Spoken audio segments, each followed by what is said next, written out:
I want to talk to you a little bit today about the importance of public spaces. You can read more about the importance of public spaces here, but I'll also include the links below. But the main idea is that democracies can't flourish without widely shared public spaces, both real and imagined. By real and imagined, I'm conveying that public spaces include physical places like public libraries, streets, sidewalks, and parks, but they also include public policies, services, and programs like social security, welfare, education, housing, police, fire, and transportation.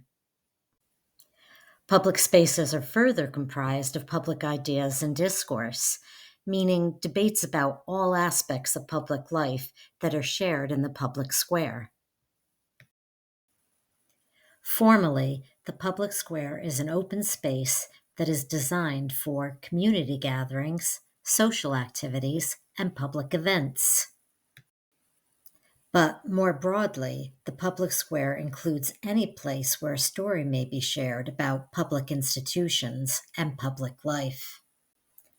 Examples include newspapers and magazines, television, radio, and theaters, and books, websites, blogs, and songs.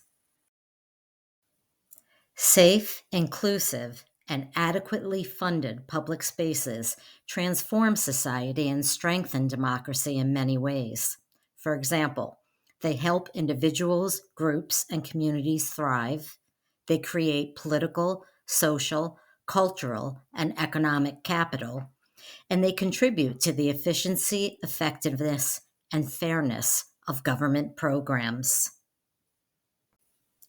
Too often, though, public spaces have been physically and rhetorically constructed in ways that divide us and threaten democracy.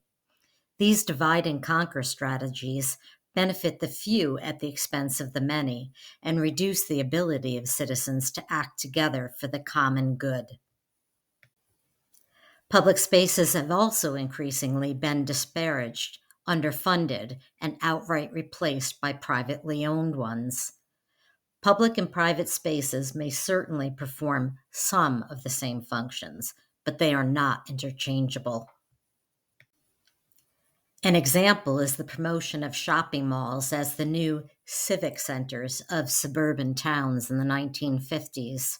Over time, people realized that their owners' private legal status permitted them to restrict the free speech and assembly that are allowed, but mostly taken for granted, in the public spaces that are located outside of Main Street stores and businesses, like parks, streets, and sidewalks.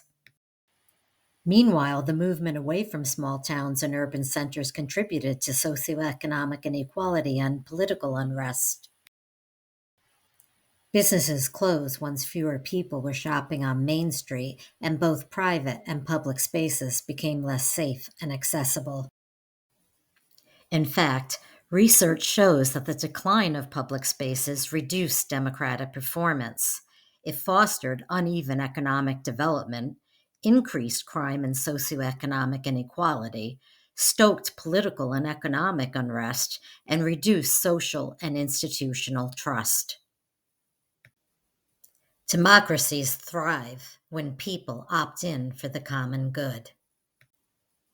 That includes using individual and collective voice to demand public spaces that serve the majority of Americans, not just the most well off. Individual engagement and collective action are critical for ensuring that, in the words of President Lincoln, our government of the people, by the people, for the people, does not perish from the earth. For that to occur, though, citizens must have access to timely and accurate information about political, social, and economic events. Our public space discusses how we can reimagine public spaces to 1. Improve democratic participation, 2. Develop a more egalitarian society, 3. Foster a sense of belonging and shared fate, and 4. Promote healthy and thriving individuals, families, neighborhoods, and communities.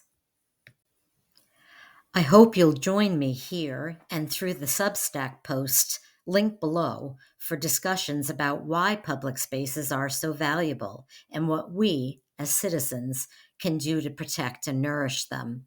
We're stronger when we work together.